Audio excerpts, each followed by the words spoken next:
profite par ce moment propice. Car c'est une occasion dans laquelle j'aurais dû faire ceci depuis bien longtemps. Mais les conditions ne le permettaient pas. Aujourd'hui, je suis de nouveau maltraité, torturé, seulement pour avoir demandé mes droits fondamentaux, comme tout autre prisonnier. Et donc voilà le résultat. Et je suis là dans un cachot depuis je ne sais pas combien de temps. Ils m'ont abandonné ici, avec une nourriture qu'on ne peut pas manger.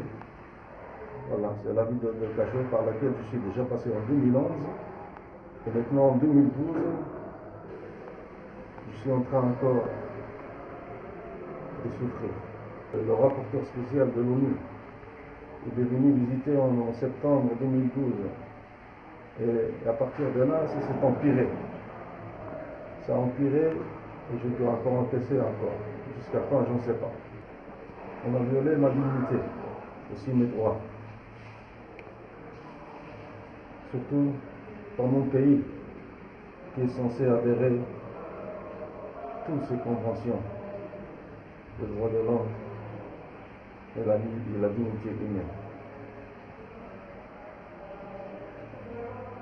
Je ne sais pas jusqu'à quand est-ce que ça va encore traîner. Je ne sais pas comment ça va se terminer.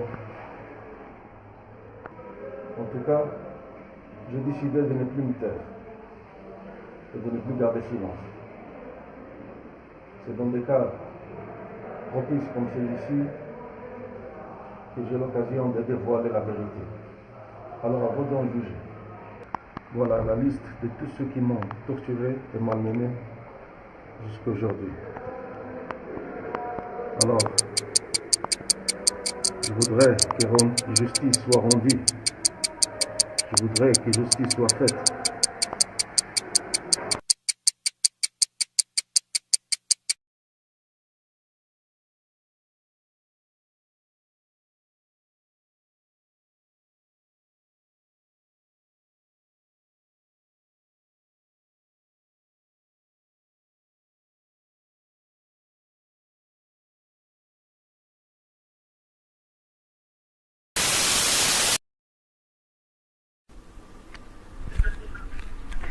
Alors Ali? Oui. Voilà, est-ce que tu pourrais te présenter s'il te plaît? Oui. Donc je m'appelle Ali Arras, j'ai 52 ans. Je suis marié et suis père d'une petite fille, Amina, que je n'ai pas revue depuis le jour où j'ai été mis en détention. J'ai été arrêté le 1er avril 2008, soupçonné de terrorisme. Sans aucune preuve.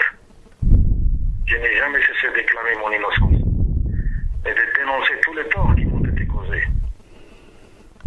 Car j'étais victime des pires injustices, allant de la privation de ma liberté au service qu'on puisse faire subir un homme. J'ai été extradé au Maroc le 14 décembre 2010 et immédiatement ramené à Tamara, un centre secret où on nous torture sauvagement dans les sous-sols. Les hommes qui se sont acharnés sur moi ne sont pas des humains. Cela n'est pas possible qu'ils le soient. Voilà. Ali, est-ce que tu peux nous raconter un petit peu ce qu'ils t'ont fait à Temara? Je vais essayer, c'est pas évident, mais bon, je vais quand même essayer, c'est très dur. Bien sûr, c'est en résumé. Ils m'ont pendu par les mains, par les pieds, tabassé simultanément partout sur mon corps. On m'a frappé très violemment à la tête, au point qu'on m'a éclaté le tampon. On m'a tenté de me noyer à maintes reprises. Et chaque fois que je perdais connaissance, on me réanimait pour remettre ça encore et encore. On m'a injecté des produits bizarres dans les veines par des médecins en blouse blanche. Je sentais que j'allais éclater, que je devenais fou. On m'a appliqué des décharges électriques dans les testicules. On m'a violé avec des bouteilles. Je préfère m'arrêter là si c'est possible. Parce que j'en reparle, je revis tout ça, c'est très dur. Ali, est-ce que tu sais nous dire un petit peu comment ça se passe aujourd'hui dans la prison de Salé 2? Oui. C'est un autre enfer. Je voudrais qu'on sache qu'ici c'est un enfer. Les conditions de détention sont pénibles. Il n'y a pas un jour où on ne court pas le risque de voir débarquer un groupe spécial de police, avec des uniformes et des casques, qui nous passons à tabac si on osait dénoncer ces conditions. Nombreux sont les détenus ici, croupissant alors qu'ils n'ont rien fait de mal. Les aveux signés sur la torture suffisent à les condamner, tout comme pour moi. Nous sommes des boucs émissaires d'une pseudo-guerre au terrorisme. Et alors que nous n'avons commis aucun délit, d'aucune sorte, nous voilà privés de liberté. Nous sommes impuissants, certes, mais en ce qui me concerne, j'ai réussi à sauvegarder mon intégrité et ma dignité, même s'ils ont tout fait pour me l'arracher. Ils ne sont pas parvenus. J'ai juré ne jamais me taire et tout dénoncer et continuer à le faire. Dans cette prison, il y a des fonctionnaires, des chefs, des gardes, qui agissant au service des gens c'est qui. Ils nous menaçons, nous humilions, ils nous réprimons. Ils n'hésitent pas à nous maintenir sans sommeil durant plusieurs jours. Nous nous soumettons ensuite à des phases de provocation.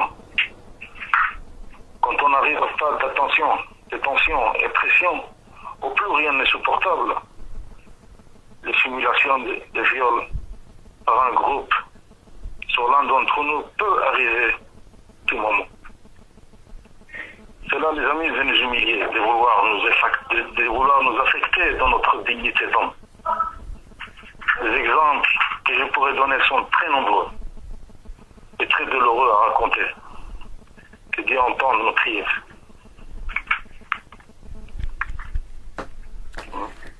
Ali, est-ce que tu as un message à faire passer aux défenseurs des droits humains, comme Amnesty International, mais aussi à tous ceux qui réclament que justice vous soit faite? Oui, je voudrais leur adresser à toutes et à tous mes très sincères salutations et tout mon respect pour le travail qu'ils font. C'est grâce à leur soutien que j'arrive à résister. C'est grâce à cet appui que je retrouve chaque fois le courage de dénoncer et continuer à y croire. Ces personnes qui, de l'extérieur, ils font sentir que nous existons et qu'il y a une justice. On continue à y croire. On continue à croire et à espérer que la situation change. Ne vous arrêtez surtout pas. Nous comptons sur vous. Je vous remercie tous du fond du cœur. Ce que vous faites, d'être nos voix et de faire entendre nos cris. Je gagne aussi patience et mon enthousiasme grandit de jour en jour. Qu'Allah veille sur vous tous pour ce magnifique travail. Vous êtes ma source d'inspiration, croyez-moi. Et sachez que je ne descendrai jamais au niveau de ceux qui m'ont torturé, jamais. Car les mauvaises herbes, il faut les désherber. Et pour finir, je mets mon destin dans la balance. Parce que dans un moment semblable, il faut prendre un air audacieux, malgré son cœur ressent au fond du soi.